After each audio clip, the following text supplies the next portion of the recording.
Hey, salut tout le monde, en ce superbe 13 juillet 2026. Puis la chance de faire un live dans mon camion parce que j'ai vraiment pas beaucoup de temps dernièrement. Cours à gauche, pas à droite, mais il y a des choses que j'aimerais passer comme message. Puis l'inspiration me vient quand que je vois quelque chose, mes lives sont pas scriptés, puis je prends pas le temps toujours de l'écrire parce qu'il manque de temps. Fait que je vais le faire tout de suite avant que j'oublie. Un matin, j'ai publié une photo concernant du graffiti là, qui a été fait quelque part à Montréal. Puis sur lequel on peut lire quelque chose par rapport à un groupe d'individus qui viennent d'ailleurs, puis qu'on les haït, puis ils devraient décoller. Bon, OK. Puis là, j'ai pris le temps d'analyser ça à ma manière, à ma saveur, puis je trouvais que le texte lui-même, il était drôlement bien aligné. Quasiment comme si quelqu'un avait pris un équerre ou un niveau pour le mettre bien beau, bien droit. Peut-être que c'est la façon que la photo a été prise, que ça a de l'air, comme si c'est bien niveau. Je trouvais que la grosseur des lettres était quasiment... Il y avait du style derrière ça. C'était pas juste un jeune... deux de pique, à défaut de trouver un meilleur mot, là, avec une canne de peinture qui veut passer un message, puis il se pense bien drôle. Il y avait une touche artistique là-dedans. Puis ça, c'est mon interprétation du message. La façon que les lettres étaient tracées. La personne qui a fait le message a même pris le temps de mettre les deux petits points sur le i tréma de « est », on vous est, on vous est. What the fuck? Pensez 2 secondes, là. Qui fait ça? Moi, je trouvais qu'il y avait beaucoup de traits d'un artiste dans ce message-là. Une main stable, l'œil capable de discerner l'espace pour être capable de diviser en parts égales. C'est toutes des qualités de quelqu'un qui a définitivement des talents d'artiste. Puis par-dessus ça, il n'est pas illettré parce qu'il n'a quasiment pas fait de faute dedans. C'est quasiment parfait. Il y a une petite chose par rapport à la musulmane qui n'est pas correcte, là, semblerait, parce que l'IA me dit moi je le sais pas, puis je suis loin d'être un expert en français. Puis il dit ce mot-là il est pas correct, puis la formulation est pas... Je suis comme, écoute, on est au Québec, là. Quand on lit le message, là, on vous dit une affaire, là, c'est probablement un des plus beaux graffitis que j'ai jamais vu au niveau de l'orthographe, puis la grammaire, puis la droiture, puis le côté artistique. Fait, moi, j'ai des doutes quand je vois une affaire de même. Surtout avec ce qui se passe présentement. Puis je vais vous expliquer pourquoi. Pourquoi c'est important de regarder ça, prendre conscience de ce qui se passe, puis après ça, s'armer contre ça. Ce genre de propagande de merde-là. C'est bien plus qu'un message haineux, là. C'est un message haineux. Ça n'a pas sa place au Québec. Puis, parce qu'il n'y a rien de bon qui va sortir de ça. Absolument rien de bon. Les gens qui sont des musulmans, premièrement, musulmans, c'est une religion. C'est des gens qui pratiquent leur forme de religion. Puis il y en a beaucoup d'eux autres. À travers le monde au complet, là, sont au-dessus de 2 milliards sur toute la planète. Fait que c'est bien des gens. C'est pas vrai que tous ces gens-là sont du mauvais monde. Puis on ne devrait pas juger une personne par sa langue, sa couleur de peau, son origine, d'où il vient, ou la religion qu'il pratique. C'est complètement débile de faire une affaire de même, parce que tu mets tout le monde dans le même pot. C'est, à mon opinion, arriéré de faire une affaire de même. C'est stupide. Apprends à connaître la personne, parle-y. Après ça, tu tireras tes propres conclusions. Parce que oui, il y en a du monde qui pratique cette religion-là, puis c'est des terroristes. Ils tuent d'autres mondes, ils font sauter avec des vestes, ils font toutes sortes de cochonneries. Mais ça, c'est une partie de cette religion-là. C'est même pas l'original. C'est une version de ça. Puis il y en a dans toutes les formes de religion des extrémistes. Tout le temps. C'est dans la nature humaine, on ne peut pas éliminer ça. Fait que d'arriver puis toutes les mettre, ces 2 milliards de personnes-là dans le même bateau, vous êtes tous des méchants, vous êtes tous dangereux, on veut pas vous... Ça, c'est extrêmement dangereux de faire une affaire de même. Puis c'est stupide. C'est d'être mal informé, mal éduqué. Là, écoutez bien ce que je dis. C'est pas d'endosser qu'est-ce qui se passe avec le voile, le burqa. C'est certaines personnes qui essaient d'imposer leur loi et leur religion sur nous autres, puis nous faire plier. L'histoire d'avoir de la viande halal dans les supermarchés, puis dans les restaurants, faire enlever le porc à Montréal sur le menu. Fuck you! Ça, j'ai pas peur de dire. Fuck off! C'est pas de même ça marche au Canada. OK? Puis on devrait pas plier à ça. Pourquoi? Pas parce qu'on est intolérant. Non. On est très tolérant. C'est parce que le pays a été bâti d'une certaine manière, avec certaines valeurs et certains principes, par du monde qui ont travaillé à asseoir de leur front pour défricher le terrain. La plupart du monde aujourd'hui, les jeunes, ils n'ont aucune idée du niveau de travail physique puis d'épuisement que tu vas ressentir après avoir défriché un petit morceau de terrain pour te faire pousser assez de bouffe pour pas mourir pendant l'hiver. Puis ça, c'est qu'est-ce que les colons ont fait, les Français puis les Anglais qui ont peuplé le Canada dans le passé. C'est nos descendants. Puis c'est avec ces expériences de vie-là, ce travail-là, qui ont bâti notre pays. Puis c'est pour ça que notre pays est parmi un des plus beaux au monde. C'est pour ça que ces gens-là ont embarqué sur un avion, ont pris leur petite fortune, se sont payés un billet d'avion qui en passait un bras et une jambe, puis ils ont volé jusqu'au Canada dans un avion pour venir démarrer une nouvelle vie. Un nouveau départ pour eux. Good, parfait. Pas de problème avec ça. Viens pas ici, dans notre pays, puis changer nos lois et nos règlements. Puis penser que le monde qui sont là depuis toujours, ça va passer dans le beurre. C'est 100% sûr que ça va graffiner. C'est 100%, puis c'est normal. C'est normal. Tu peux pas t'attendre à autre chose que ça. On a une colonne, on a des valeurs, on a des principes, on aime notre pays comme qui est. On veut pas le changer. Si tu veux manger du porc, mange-en. Mais si tu veux pas en manger, mange-en pas. Mais impose-toi pas ces autres.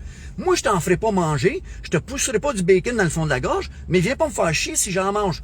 C'est de même ça marche au Canada. Mais il y a des petits groupes de personnes qui, eux autres, voient l'opportunité d'un gouvernement faible pour être capable d'imposer leurs règlements puis leurs lois, puis transformer notre beau pays dans le pays de merde duquel ils sont partis. Si tu aimais ça dans ton pays avec pas de porc, avec ben de sable, ben de la chaleur, pas d'air climatisé, puis toutes ces belles affaires-là qui te convenaient pas, ben pourquoi que tu vas essayer de changer notre pays puis le transformer dans quelque chose qui est semblable à d'où tu viens, qui était littéralement de la merde, parce que si c'était pas de la merde, tu serais pas parti. Il n'y a pas personne qui part d'un beau pays. C'est pas de même que ça marche. Fait qu'à ces gens-là, je leur dis, si vous écoutez ça, qui me surprendra en Christ, qu'est-ce que vous faites? Soyez contents, heureux d'être dans notre pays, puis vivez la meilleure vie que vous pouvez vivre. Il y a des opportunités en or. Hier, parce que j'en ai qui vont dire « Ah, c'est raciste! » Non, non, pas raciste. C'est vraiment pas raciste. Hier, j'ai été avec une immigrée. J'aime pas ce terme-là parce que je dirais qu'il y a une petite connotation, un préjudice qui vient avec ça. J'aime pas ça. Mais c'est le terme. J'étais avec une Cubaine que j'ai souvent parlé, Gabriella. On était dans le parc de la Gatineau, moi et ma conjointe. Un superbe bijou dans la région d'Outaouais. Puis à l'initiative de ma blonde, que ça me tentait vraiment pas, cette chaleur-là, d'aller prendre une marche dans le bois juste pour prendre une marche. J'en fais beaucoup de ça dans l'année. Mais elle est quand même, pourquoi qu'on va pas dans le bois, dans le parc de la Gatineau? On va aller visiter les chutes de Luxville, puis on va montrer ça à Gabriella, qui vient de Cuba. Je dis, OK, on va mettre mon petit peu d'énergie qui me reste en dimanche. C'était une grosse fin de semaine. On avait des fêtes à célébrer, puis on avait on a rencontré beaucoup de gens en fin de semaine. Fait que je m'ai pas couché de bonne heure, j'étais un petit peu fatigué, ça me tentait pas, mais j'y étais. Puis au bout de la ligne, une fois rendu sur place, je suis comme, c'est bien beau. On dirait que j'oublie comment c'est beau ici. Puis ma blonde me dit la même affaire, c'est incroyable qu'est-ce qu'on a, c'est un bijou. On est choyé. C'est un privilège. Puis on était chanceux de venir au monde dans ce pays-ci parce que je suis juste venu au monde ici, j'ai pas choisi, c'est pas comme si il y a une liste. Moi, je pense qu'on va venir au monde au Canada, je veux être blanc, je veux être un homme, je veux faire 6 pieds, je veux peser 200 livres, je veux être en bonne forme, je veux vivre jusqu'à... C'est pas de même ça marche. On vient au monde, où est-ce qu'on vient au monde, puis moi je considère que je suis très chanceux d'être venu au monde ici. Fait qu'on a participé à une activité avec une amie qui venait d'ailleurs. Fait que je suis pas raciste. J'ai une Cubaine dans ma maison. Comment je peux être raciste? Je suis pas raciste contre personne. Moi, je pense que tout le monde a le potentiel d'être une bonne personne. C'est un choix. Il y a du monde qui, la façon qu'ils ont été élevés dans leur pays, rend ça plus difficile quand ils arrivent au Canada parce qu'ils n'ont pas les mêmes valeurs et les mêmes principes. Mais c'est pas à nous autres à plier. C'est pas à nous autres à changer.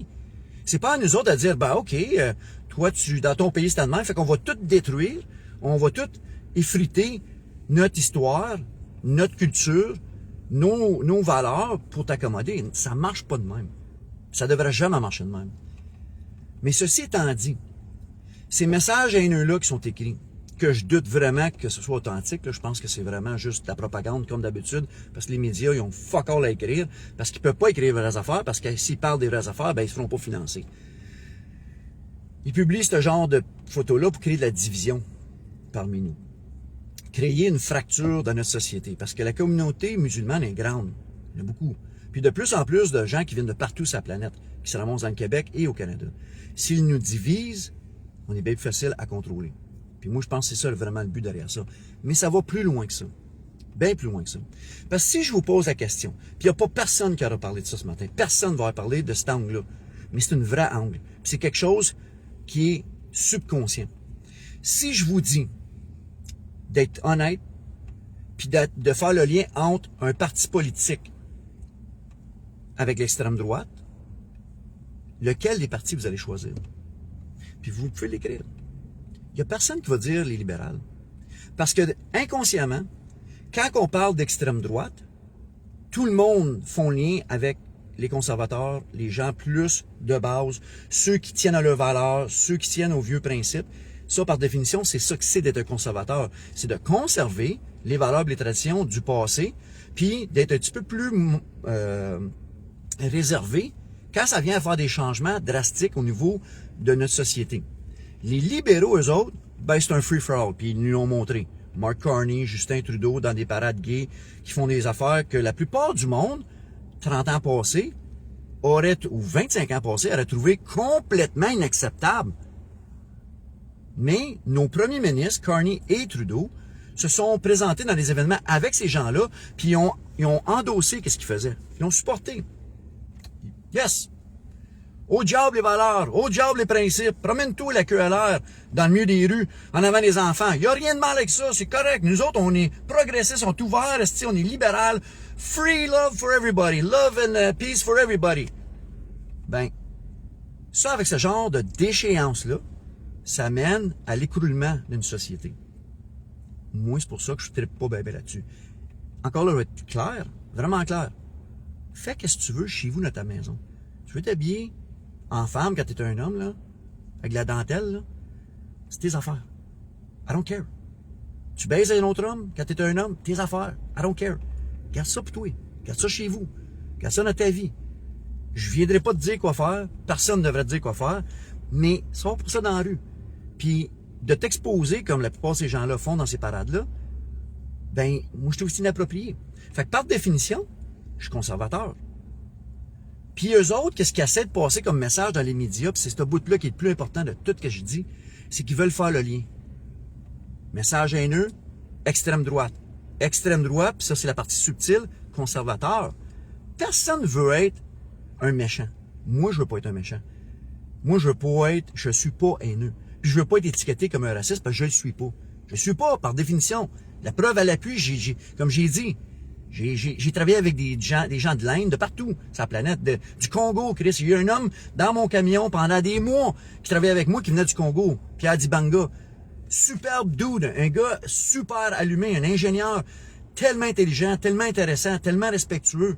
Je suis pas raciste. Mais qu'est-ce que les médias essaient de faire en passant ces messages-là, subtilement, puis en mettant toujours en grosses lettres extrême droite, c'est de dire n'importe qui se rattache à des valeurs conservatrices sont méchants, sont dangereux, sont dans ce petit groupe-là qu'on appelle les extrémistes de la droite. Puis tu veux pas faire partie de ça. Fait que si tu veux pas faire partie de ça, ben vote pas pour eux autres puis supporte-les pas. Fait que trouve-toi plus vers le centre, puis le centre, ben ça c'est libéraux. Mais il y en a pas de centre. Il y en a plus de centre. Avant, qu'est-ce qui était le centre, là? C'est du monde comme moi, qui sont pour le bon sens, qui veulent avoir une économie puis un gouvernement responsable. C'est une économie qui fait du sens, gérée par un gouvernement responsable, qui est capable d'accepter que des homosexuels, dans ma propre famille, ça me dérange pas, c'est bien correct. Fait que je suis pas vraiment un conservateur, qui va pas à l'église, mais qui respecte les valeurs chrétiennes, puis qui vit sa vie avec des valeurs chrétiennes. Fait que ça, c'est moi. Puis moi, je me considère au centre. Mais là, moi, aujourd'hui, en 2026, il y a bien des gens qui diraient que je suis un extrémiste de la droite. Fait que c'est toute la plage qui a glissé vers le sud, vers la gauche. Puis là, si t'es moindrement proche, tu sens, il essaie de te catégoriser comme un extrémiste de la droite. C'est vraiment ça le message subtil derrière la publicité dans le journal. Puis c'est pas la première, puis c'est pas la dernière. Mais ça, là, c'est de la programmation, c'est du conditionnement. Pour être capable de nous amener à inconsciemment dire, moi, je veux pas être méchant. Je suis pas méchant. Excusez ma voix, là. Je suis pas quelqu'un de méchant. Fait que, par la bande, sans le savoir, je peux pas m'associer avec ces gens-là qui s'identifient comme des conservateurs parce qu'ils sont comme méchants, eux autres. Puis dans leur petite gang de conservateurs, il y en a là-dedans que c'est des extrémistes de la droite. Mais moi, je vais vous dire une affaire, je connais du monde de partout. J'arrive justement à une fête, là, on a célébré quelque chose. Créez-moi qu'il y avait des gauchistes là-bas, là, qu'eux autres, c'est Carney, c'est le sauveur de la planète. On était assis à la même table, on a mangé ensemble, on a parlé ensemble, on n'a pas parlé de ça. Parce qu'il y a d'autres choses dans la vie que tu peux parler que de politique. On s'est respecté, on s'est fait des caresses, puis on est parti chacun de notre bord. Puis ça, c'est correct. Mais c'est pas à cause que tu as des valeurs comme les miennes ou comme plus conservatrices que tu es automatiquement un fou, puis un extrémiste, puis un dangereux. Il y a vraiment ce message subtil-là que je veux mettre en évidence quand on voit ce genre de